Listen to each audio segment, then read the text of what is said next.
UFC headliner MACAU with the Song Yadong and Davison Figueiredo this weekend. I am Goatland. I am an aspiring MMA YouTuber. This is my first video, and I'm going to lay down my picks for every single fight on this card. Let's get into it. It's going to be an early one.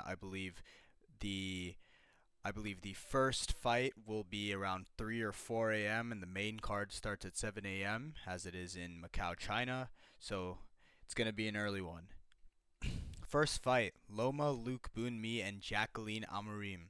Now, both aren't too impressive as fighters, I would say. Jacqueline Amorim, both coming off a loss. Jacqueline Amorim losing to the debutante Mizuki Inoue, and Loma Luke Bunmi losing to, I think, Alexia Tainara. Yeah, Alexia Tainara. So, both coming off losses. Both haven't fought in about 6 to 7 months. And it's a pretty, like, it's a pretty bland fight. I wouldn't say there's anything to really care about. Probably if there is a bet to make, I'd say bet to go the distance. I don't know what the props on that are, but I probably will put that in a parlay. I might make a video on my personal best bets in the future, but right now I think I'm gonna go with Loma Luke Bunmi by decision.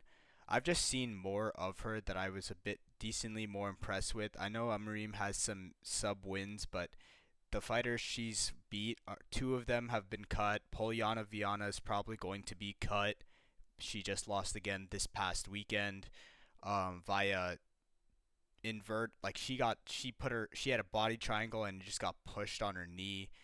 Elise Reed, Bruno Brazil. I mean, Bruno Brazil, not a great win, but still 2 years ago, much better when Bruno Brazil had a big hype train being part of the Fighting Nerds.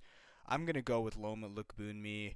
It's pretty much of a nothing fight. I'm not surprised either way this goes. And on to the next fight, Kang Ji-Zhu and Rodrigo Vera. Now, Kang Ji-Zhu was supposed to be fighting Ramon Tavares this weekend. I'm not really sure why he pulled out, but Rodrigo Vera is coming in on a bit short notice. He's He's got a 21-1 record. He's a good touted prospect off the Brazil scene. I think he's fought in Fury in Fusion, and he's also fought in Shudo. He has one LFA fight, a lot of decisions, quite a few KOs. He's got some submission wins. Not a lot of information on either fighter. I've only really seen Kang Ji-Zhu as of late. He won the Road to UFC finals last year, I believe, in like June, no, May. Yeah, May. He beat Binji by split decision. Supposed to be scheduled twice. Not getting those fights in. Not not a lot of KO wins, no sub wins. Not sure on the grappling. He has, I think, 13 finishes in the 12 finishes, all in the first round. I think. Yeah, all of his finishes come in the first round. He has one sub loss a really long time ago, his third fight. So I'm probably leaning towards Kang Ji-Zhu. It is in China, so if it goes to the scorecards, I would probably favor the Chinese fighters on this. I'm not going to really go much farther than that. Next fight, we have Angela Hill and Jingnan Jiang. Now, interesting fight for me. I claim to be the biggest Angela Hill hater out there. Angela Hill, a terrible fighter throughout. I don't know how she keeps getting UFC fights. She is not a good fighter whatsoever.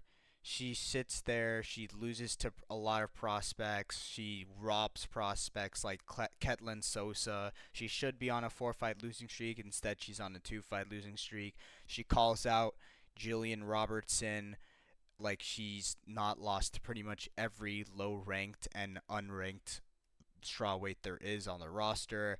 Plus 210 is minus 275 for Jingnan Jiang is pretty generous. Both are old fighters, but Jingnan Jiang much bigger, has some finish wins, 19-2 record, coming in blazing hot. I'm going to take her probably by decision. Not a lot of finishing potential. Angela Hill has a bit of the durability. Hasn't been finished in like quite a few fights. Has she ever been finished? Yeah, she's been finished once in her career. She's a split decision warrior. Yeah, not huge on this fight. Angela Hill should hopefully be cut after this. She's a pretty terrible fighter. 41 years of age, you should be starting a family. Just get on with your life, dude.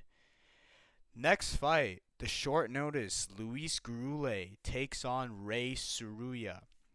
Now, regularly, if this was full camp and Luis Gurule didn't just fight a week ago, I might be on Luis Gurule, but this is short notice. A young Ray Suruya. Ray Suruya just lost his first professional loss against the now champion Joshua Van, who's just made his first defense. You could say it's a loss that's aged magnificently, especially considering it was before he fought Brandon Royval, before he fought Bruno Silva. He's been on a tear since. He just made his first defense. Regardless of what you think of Pantoja being the champ and Van being a paper champ, he's now the undisputed champ with a defense. He's etched himself into history. And Ray Saruya, great wrestler. His striking is pretty mediocre for that matter. You know, you'd think you'd have like a Tatsuro Taira, but not a whole lot of finishing upside, I would say. He has a few ground and pound wins on the road to UFC, but only one decision against Carlos Hernandez, who I think is cut now. I'd still take Ray Saruya probably by decision. He probably goes for a heavy wrestling approach as he would. Gets a takedown, Luis Gurule, not the greatest takedown defense. And I don't think he'll sub him, but I think he will probably lay in prey, hold them down for 10 to 15 minutes if he gets the chance.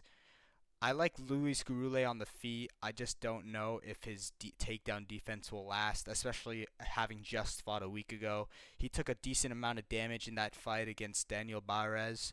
He's fought Alden Correa. Alden Correa took him down pretty easily. Jesus Aguilar also did the same, and that's not a great loss. Jesus Aguilar was actually supposed to fight Ray Saruya, and now he's been cut. So I'm not big on this.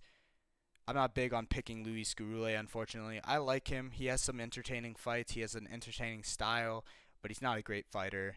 Ray Saruya will probably take him out and not take him out, but he'll dominate over 15 minutes.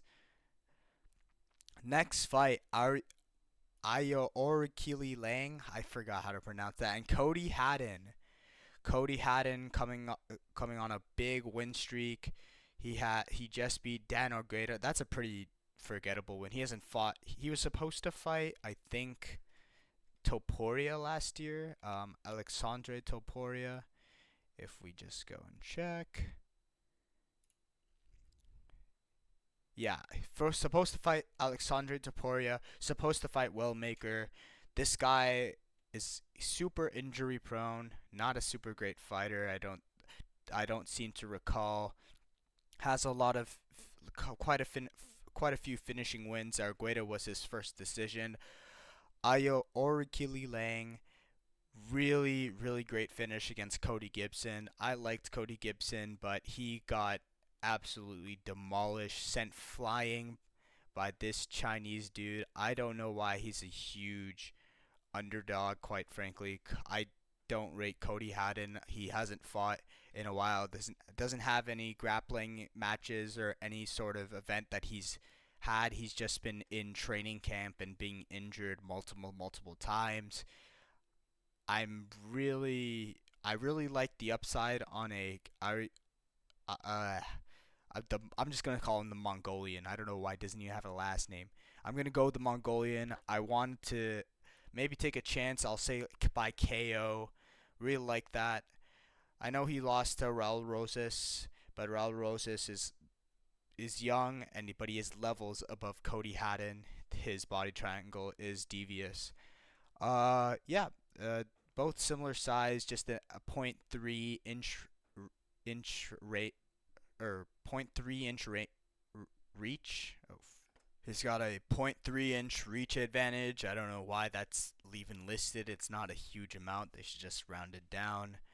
But pretty pretty equal fight. I'm going to go with the plus 280 underdog. I don't see a lot of hype in Cody Haddon. I'm not seeing a lot of people, at least that I know, go jumping on Cody Haddon here anyways. So, next fight, Meng Ding and Meng Ding and Jose Enrique. No idea who this guy is. I believe I've seen Jose Enrique. Let's see. 35 and 9 record, but you know with these with the loss on Rami Hamed against Rami Hamed, he went to Uriah Faber's A1 okay. And he got a leg kick win with punches. Well, with a lot of the Chinese fighters, they fight a lot of scrubs and their records are hugely inflated. Like you can see here, 31 and 7 against 2 and 6, 4 and 8, 4-0, 6-0, but he's got over 35 wins and he's fighting guys that are debutants, guys that have like a 1 to 2 win loss rate like ratio. Like what are we talking about? This is very shady. A lot of the new Chinese guys I don't like to rate, especially with the big records. You're gonna lose a lot of money on them. 100% minus 110, so they're pick 'em odds pretty much. Jose Enrique hasn't fought in the UFC. Yeah, so I guess I haven't seen him. I thought he was supposed to fight on the Contender Series. Oh yeah, no, he did get signed. Eric Nolan, he his bout got canceled. No, Eric Nolan withdrew. Veretennikov, he was supposed to fight, and then he Sosa. Who the hell is Sosa? All right then. Well, oh, that's his full name, Jose Enrique. Okay, so then he withdrew, and then when they tried to make a fight with Charles Radke, he had visa issues. All right, so he's been signed to the UFC for about over a year now, probably, and he hasn't been able to get a fight. Now he's getting this potential Chinese scrub welterweight bout, 6'3" height, 79-inch reach. Holy, 70 to 75.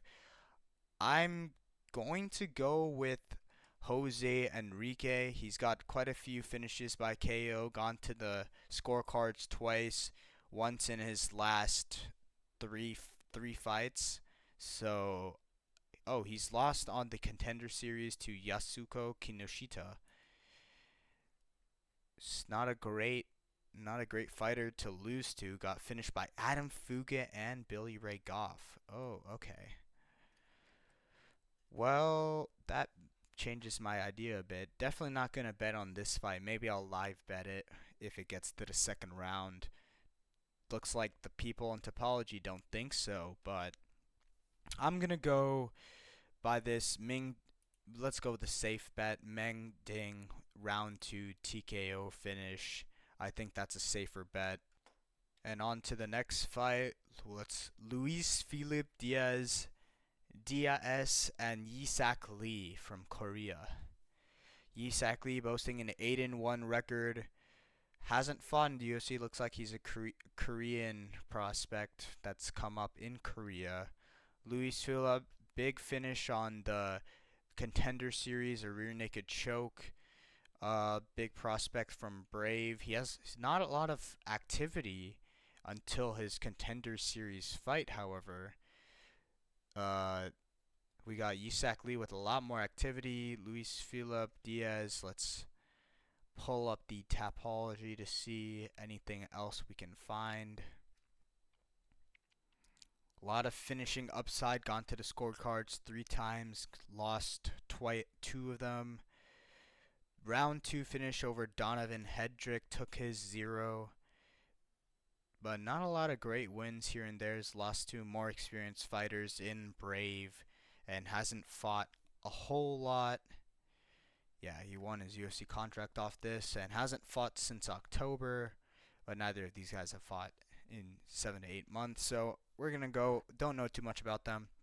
Going to go with Luis Philippe Diaz, probably by sub in the first. Actually, let's go second round to be a bit more safe. Don't know too much about Yisak Lee's defense, defensive wrestling and grappling, and quite a few of these guys have like decent grappling and wrestling. It is at middleweight though, and I don't. There hasn't been a lot of guys that come in blazing at that size to come get fast finishes via submission. So we're gonna move on. Now this is a fight I'm very, very keen on. Alex Perez, one of my favorite fighters to watch, one of my favorite fighters to this day. Love the guy. Very unfortunate that he missed weight in his last fight. Probably the reason he's getting Sumu Darji here. Got a big round 1 KO over Charles Johnson, sending him flying everywhere. 2 to 3 knockdowns in that fight. This is a bit of a step down for him. Sumu Darji has always been in the limbo between the top 15 and the higher unranks. Very skilled, just not a lot of IQ when it comes to finishing and when it comes to taking a round definitively. He always likes to take it just by the edge, just beat Jesus Aguilar, is on a 3-fight win streak, can beat Kevin Borjas. Just not a lot of finishing upside, and I think Alex Perez at this point in his career, you're going to have to, unless you're one of the top 5 guys, you're going to need to be able to take Alex Perez out of there. Like if you're the Isu Amabaya who's down like 2 rounds to 0 going to the third, you get a quick guillotine sub, right? That's what you need to do. You need to be able to finish Alex Perez. Otherwise, he's just going to wear on you. This guy has elite cardio, elite experience in the UFC. He's fought all the best guys. Fought Moreno. Fought. Has he fought Moreno? Yeah, I think so. Fought Figueiredo. Let's double check. I don't want to sound like a casual. I know he's got subbed by Figgy. It was Figgy's only defense at the time. Oh no, he hasn't fought Moreno. Wow, that's. Has he ever been scheduled? Oh, he has. He got scheduled once, and then. Oh, okay. Wow, that's. You learn something new every day, don't you? Yeah, Alex Perez. I think he's going. Sumadarji leaves his chin in the air all the time. He backs up. He backs up quite a bit, and Alex Perez has great pressure. I'm gonna take Alex Perez by round 2 KO or a decision. You might want to go the over on rounds. It might be 1.5 just because of the potential of an Alex Perez KO. He's got a decent chin. He's got great hands. He's got great wrestling. He's got great cardio. I think there isn't really a way you pick Sumadarji. Minus 120 for Perez is pretty good.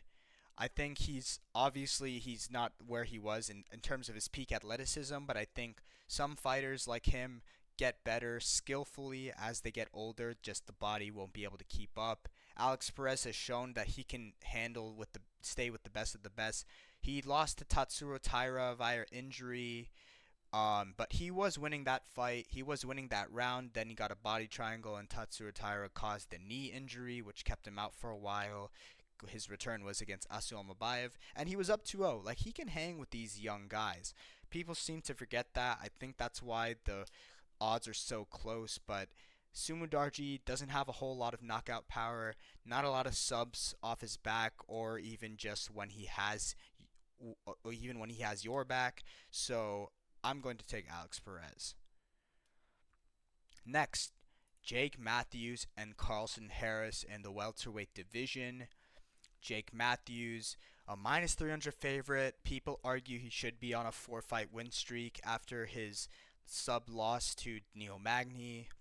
Obviously, a lot of problems with the ref. I personally agree with the decision to let the fight go. Magny clearly wasn't out. The ref having stopped it, maybe you could blame it slightly on the adrenaline, but the ref did basically stop it at the buzzer. So I'd argue it was completely fine. You can say people are always arguing about the momentum, the adrenaline dump right after you think you've won, but I think that's just how it goes. It's gonna be like that. Matthews has got to adjust. He's been in the sport for a long time. 31 now. He's been in the sport since he was in the UFC since he was like 20, 21, 22. He's got to know that. Carlston Harris coming off some not great wins. He got finished by Ponzinibbio. Oh, that was his last fight. Yeah, he's been finished by Ponzinibbio, Chaos Williams, two back-to-back KOs. Matthews might have the ability to finish him on the feet. I think he'll probably get a sub win. If anything, I'm going to go Matthews via sub in the first round. I think he'll probably go to his strengths, try to take him down, get a quick sub.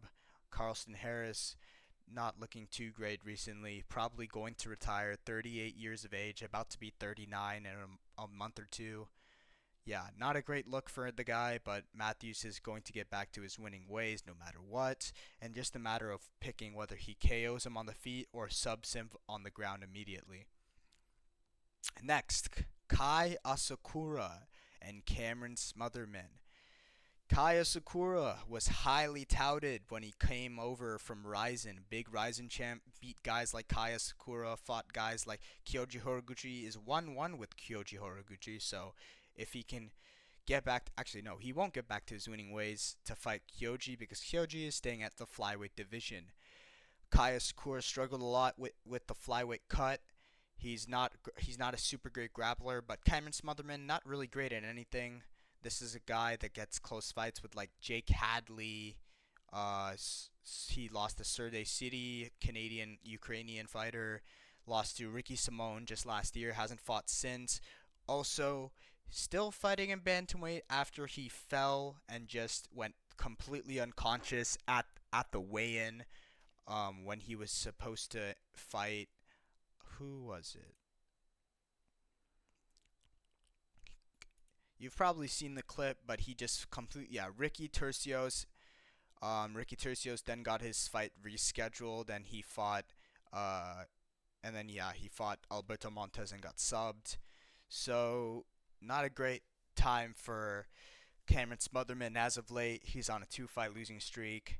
He's fighting a guy that's now not suffering a big weight cut, a guy that did fight at bantamweight. Asakura minus 305 favorite. Looking to get back into the win column after about 2-3 years. He's lost twice to Tim Elliott and the former champ Alessandro Pantoja. So now not cutting as much weight, looking to fight probably a guy that will scrap with him in the pocket, a guy he can probably get a big KO finish. I think that's what the UFC is setting him up for with this fight. Cameron Smotherman, not a great chin. He's not a great striker, not a great grappler.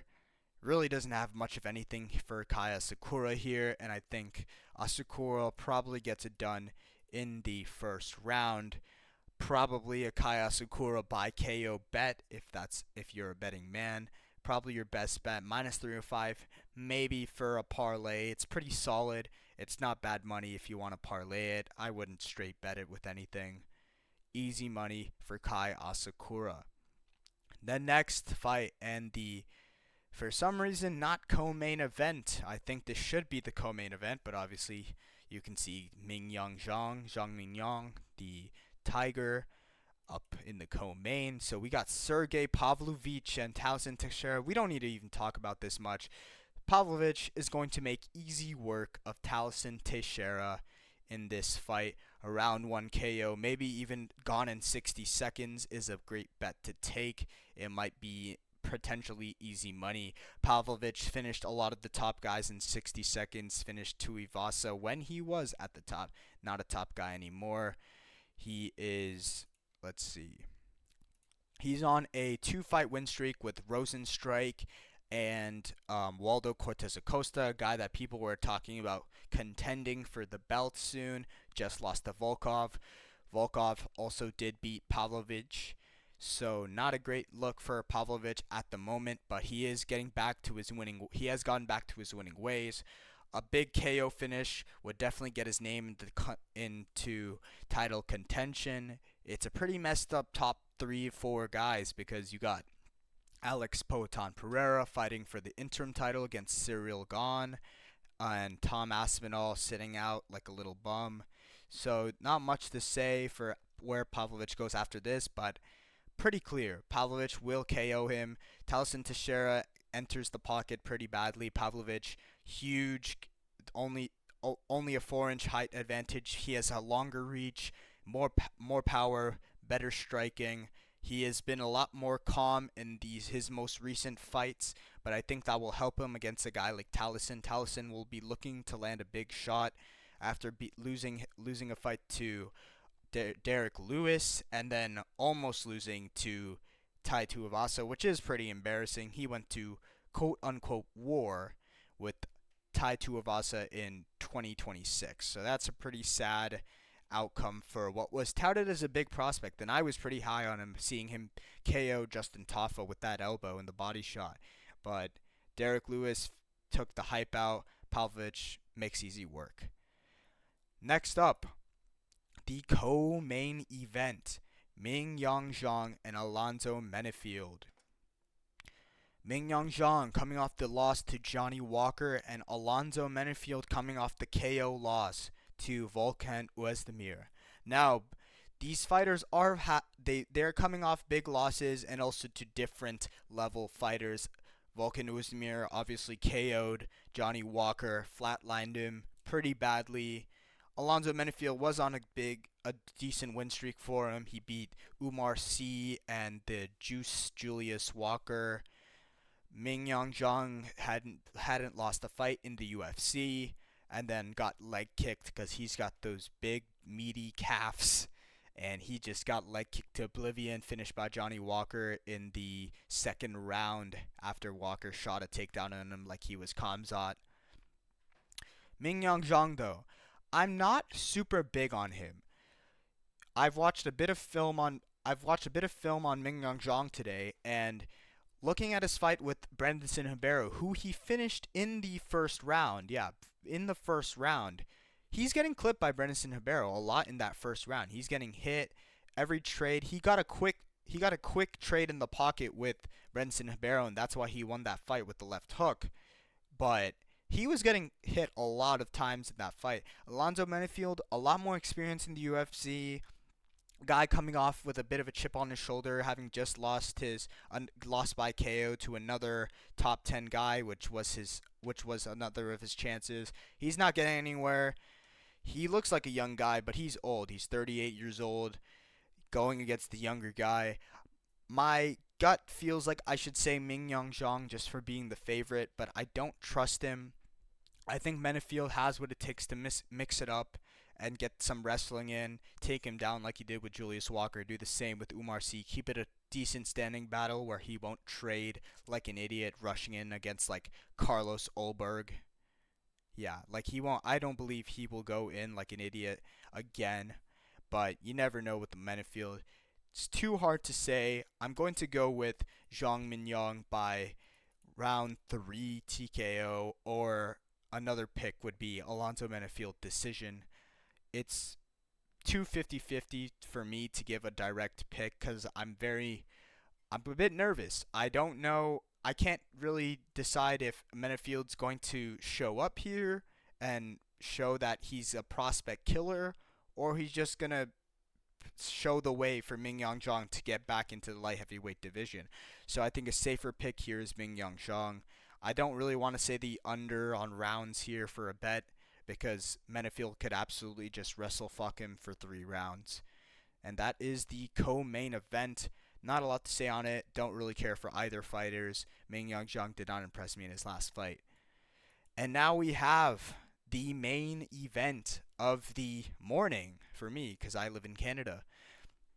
Song Yadong with the SYD chain and Davison Figueiredo. Davison Figueiredo, one of the all-time greats at the flyweight division. Fortunately, not a lot of great success as of late at bantamweight. Started off very strong, 3-fight win streak against Cody Garbrandt at 300, beat Rob Font, and then also knocked down and beat Chito Vera. And then he came into a bit more struggles, faced the current champion Piotr Jan, who is going on what is now a 4-fight win streak on his way to the title, which was actually the second fight in his 2-fight win streak. Figueiredo is now lost to Sanhagen by leg.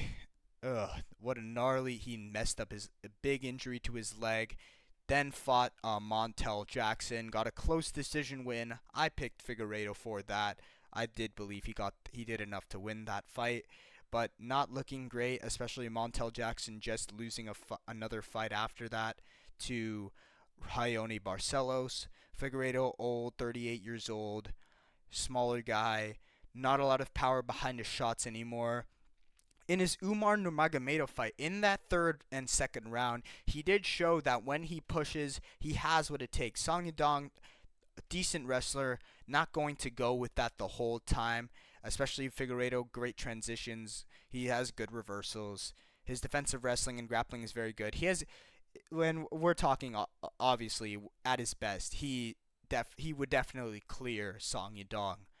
Song Yadong being much younger, not being on a big losing streak, the guy that's always going to be right outside the top five, if not at the bottom of it. He's never going to beat the Sanhagens, the O'Malley's. I mean, he did just lose, right? He did just lose to O'Malley. He lost to Piotr Yan. He'd probably lose to Umar Nurmagomedov. Not a lot of impressive stuff. He lost to O'Malley recently, even though he got some takedowns in. He's a big favorite. I would not bet this fight because I believe Figueiredo can always come in and be a bit of a shock factor. You know, he can come in and just wrestle fuck him. He can get some big ground and pound. Like I said, at his best, Figueiredo doesn't, like Song Yadong doesn't stand a chance. But it really does Davison Figueiredo show up. And I'm going to bet my two. Actually, you know what? No, I'm gonna be a bit smart. This is my first video. We're gonna go Song Yadong decision. Song Yadong is going to jab him from range, maybe get some takedowns. Figueiredo's gonna struggle with the strength, the size advantage as he has of late. He's very slow. He might take some damage. I don't see a Song Yadong finish. It is 5 rounds, so Figueiredo has the time in this fight to adjust. It isn't Peter Yan, where a guy that is always adjusting to your adjustments. So anything could happen for Davison Figueiredo, but I think the safer bet is obviously the minus 415 heavy favorite Song Yadong. That's where I'm gonna go with it. I don't think, unfortunately, Davison Figueiredo can make those adjustments right now. I mean, he doesn't even need to make adjustments. The guy just needs to go in there, fight like he always has, push the pace, strike on the feet, maybe shoot a few takedowns, stay confident. Davison Figueiredo's confidence has been in the gutters recently. Don't know where it's at. Don't know where he's at right now, mentally, physically. So Song Yadong is the right pick. Now let me just go with I'd say my best bet of the fight. If I had to go just a straight money line pick, I'm going to look at probably Pavlovich. Sergey Pavlovich or Kaya Sakura, minus 400 listed here, minus 305. I'd probably go Sergey Pavlovich is a guarantee. There's literally zero way he loses to Taliesin Teixeira. I think it's pretty much a sure thing. If you want to put your money on or make a parlay, put Sergey Pavlovich in it. It's pretty much guarantee. Then you can hedge it out with things like if you're feeling risky, Song Yadong and Figueiredo money lines. The Figueiredo money line does look juicy. I might put about a good little 20 cents on it. You know, I don't have that much money. So Davison Figueiredo plus 320 is a great little prop bet if you want. Jake Matthews, probably a better moderate favorite, minus 300. Don't know what it is on FanDuel, but I'd rather take that. That's a great first straight bet if you want. And that's it. Song versus Figueiredo. I've put down my picks. Song Yadong, Mingyong Zhang, Pavlovich, Asakura, Jake Matthews, and Alex Perez. That's the main card. Won't go into the prelims again. I'm very excited for this card. It's going to be very early, probably going to sleep for an hour, wake up at 4 a.m. to watch the first fights. It's going to be a fun morning. Very, very fun morning. What is the next event? Let's see. The next event after this is Ooh, that's a stinker. That's a big stinker. Bilal Muhammad and Gabriel Bonfim. Yeah, we're just gonna skip that. The next event is UFC Freedom 250. I'll have my picks for that in a few weeks.